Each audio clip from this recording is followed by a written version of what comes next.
Well, hello, good afternoon. It's Amber Griffiths here with Your Brand by Design, and this rock star needed an oil change. So this is what we're doing on our Facebook Live, being serenaded by Aerosmith in the background, so it's actually kind of appropriate. But today I wanted to share with you my theory on what is draining your business, like the biggest drain. One of those that's really easy for you to fix, easy to change, easy to adjust, and really quickly appreciate and enjoy all the benefits that come from stopping that drain and stopping that thing. So when I talk to clients, when I talk to people in business, see, I've got people around me.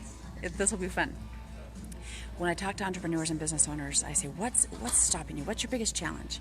And they talk about, well, I'm worried about my clients. I'm worried about getting new clients. I'm worried about money. I'm worried about paying bills. I'm worried about all these things, right? And that can absolutely be draining. I don't disagree with that.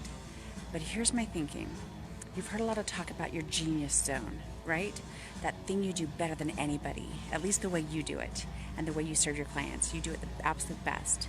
And you've heard about that genius zone, that thing you could do in your sleep, that thing you do like breathing. It comes so second nature to you. It's your common sense. It's your flair, your magical sauce. When you are not in that zone, you are draining your business.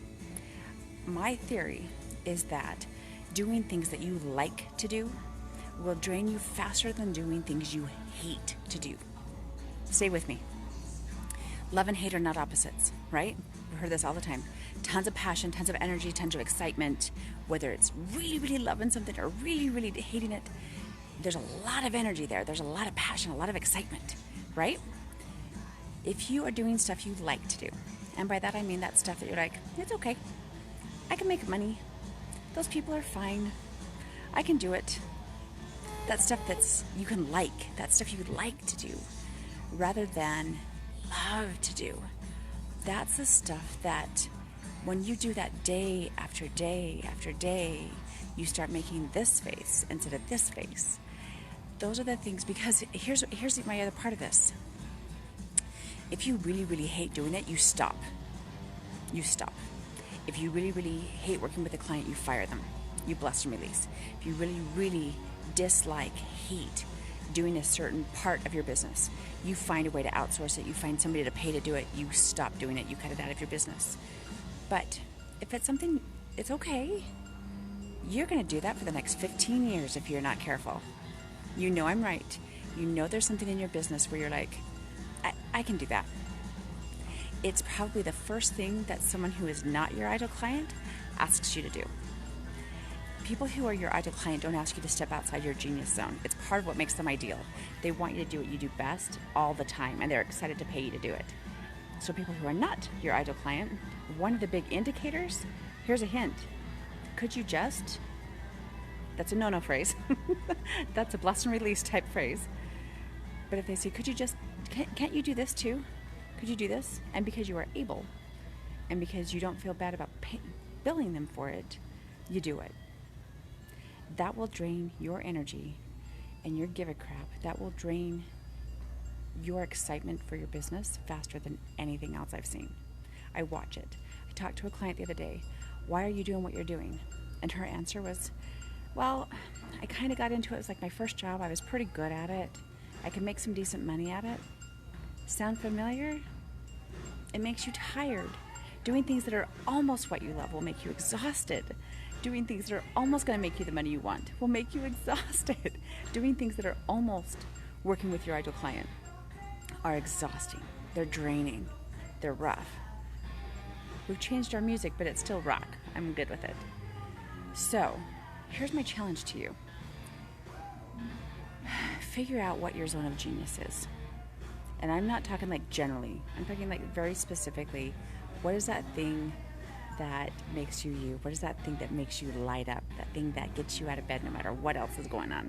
That thing that you would do instead of sleep? That thing that you keep doing because eating's less important? That thing. Anything else,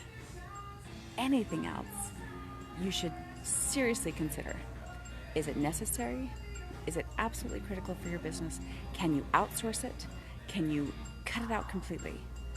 Figure it out and stay in that zone of genius as much as possible. Hey, Ashley. Hi there. Total rock star. Do what you do best.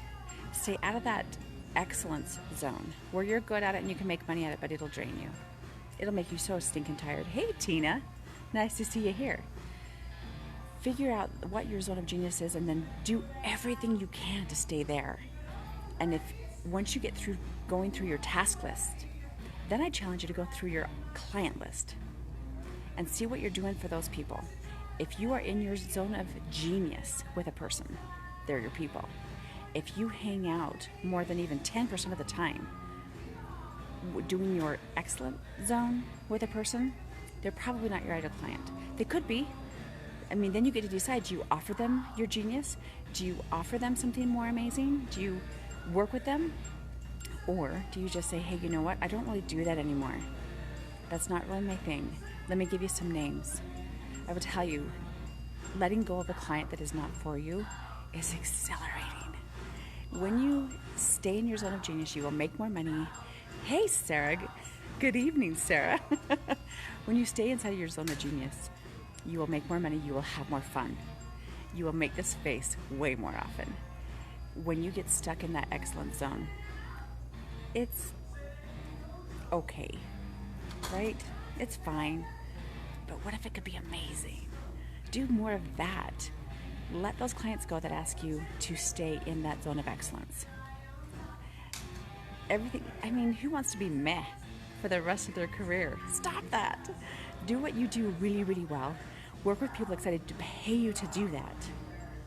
And stop the drain on your world. So first challenge, go through your task list. Outsource or cut completely the things that aren't your genius zone. 2, go through your client list.